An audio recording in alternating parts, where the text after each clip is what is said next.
Chaque année, la ferme du Merisier produit environ 1000 pommes de plus que sa concurrente, la ferme de la Rivière. Cette année, le froid hivernal a fait chuter les récoltes d'environ un tiers. Les deux fermes ont donc compensé leurs pertes en achetant la même quantité de pommes aux fermes des régions voisines. Comparez la quantité de pommes disponibles dans chacune de ces deux fermes et justifiez votre réponse. Bon, ils ont acheté la même quantité de pommes et on va définir quelques variables. Donc il y a la quantité de pommes produites à la ferme du Merisier, on va appeler ça M comme Merisier. Donc on appelle M la quantité de pommes produites habituellement par la ferme du Merisier. Et pour ce qui est de la ferme de la Rivière, la quantité de pommes qu'ils produisent d'habitude, on va appeler ça R comme Rivière.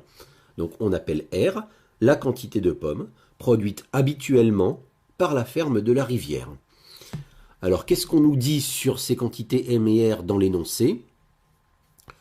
On nous dit que la ferme du Merisier produit habituellement environ 1000 pommes de plus. J'aurais pu mettre que M égale R plus 1000, mais ça n'aurait pas été précis. On nous dit environ 1000 pommes de plus, c'est pas exactement. En tout état de cause, je sais que la ferme du Merisier produit plus de pommes que la ferme de la Rivière. Donc on va déjà écrire ça comme ça. On va écrire que M, le nombre de pommes produites par la ferme du Merisier, M est supérieur à R. Voilà, la ferme du Merisier produit plus de pommes que la ferme de la Rivière. Combien exactement, je ne sais pas, mais je vais déjà me contenter de ceci. D'accord? Voilà ce qui se passe dans une année habituelle. Maintenant, pour cette année-là, pour cette année dont nous parlons, on nous dit le froid hivernal a fait chuter les récoltes d'un tiers. Chuter les récoltes d'un tiers, ça veut dire que donc ils ont produit moins de pommes que d'habitude. Et chuter d'un tiers, ça veut dire qu'elles ont donc produit les 2 tiers de leur récolte. Quand on a un tiers en moins, il nous reste 2 tiers. Si je vous donne un exemple avec X, par exemple, quand je prends un nombre X, que je lui en retire un tiers de X, il reste bien 2 tiers de X. D'accord? Donc, de la même manière, si je veux faire chuter d'un tiers les récoltes M et R, je vais les multiplier par 2 tiers. Et donc je multiplie chaque membre de cette inégalité par 2 tiers. Et quand je multiplie par un nombre positif, je n'ai pas besoin de changer le sens de l'inégalité. J'obtiens donc 2 tiers de M est supérieur à 2 tiers de X. Donc même cette année-là, la ferme du Merisier a toujours produit plus de pommes que la ferme de la Rivière. Je peux écrire ça, je peux représenter ça sur la droite réelle. Je sais que, voilà, la droite réelle. Je sais que M, c'est plus grand que R, donc je vais mettre M à la droite de R. Par exemple, M ici, puis R là. Voilà.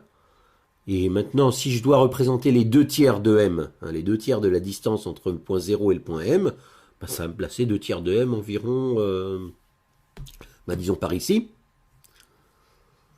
Voilà, 2 tiers de M. Et on va faire la même chose pour R.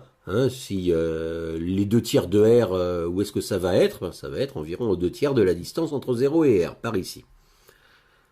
Voilà.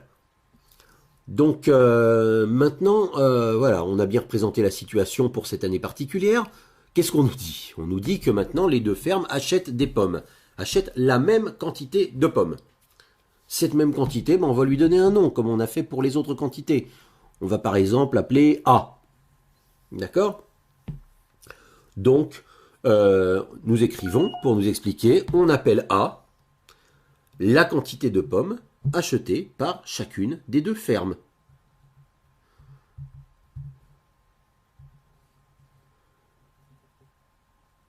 Voilà, et donc on va voir maintenant combien de pommes chaque ferme va avoir à vendre. Chaque ferme va avoir à vendre les pommes qu'elle a produites, plus les A pommes qu'elles ont achetées.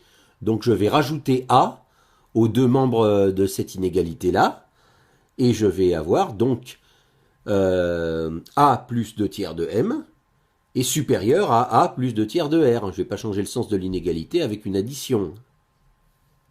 D'accord? Donc voilà, A plus 2 tiers de M, ce qu'a à vendre la ferme du Merisier, est plus grand que A plus 2 tiers de R, ce qu'a à vendre la ferme de la Rivière. Voilà, ce qui répond à la question posée. Maintenant, si je veux continuer à représenter ça sur la droite réelle, eh bien, je vais représenter par un segment un petit peu en dessous cette quantité A de pommes qu'ont acheté chacune des deux fermes. Et je vais partir de 2 tiers de M et je vais rajouter cette quantité A.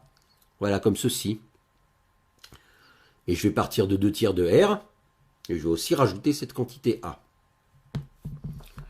Et les points auxquels j'arrive, ce sont les points A plus 2 tiers de M, la quantité de pommes que la ferme du Merisier a à vendre, et A plus 2 tiers de R, la quantité de pommes que la ferme de la Rivière a à vendre.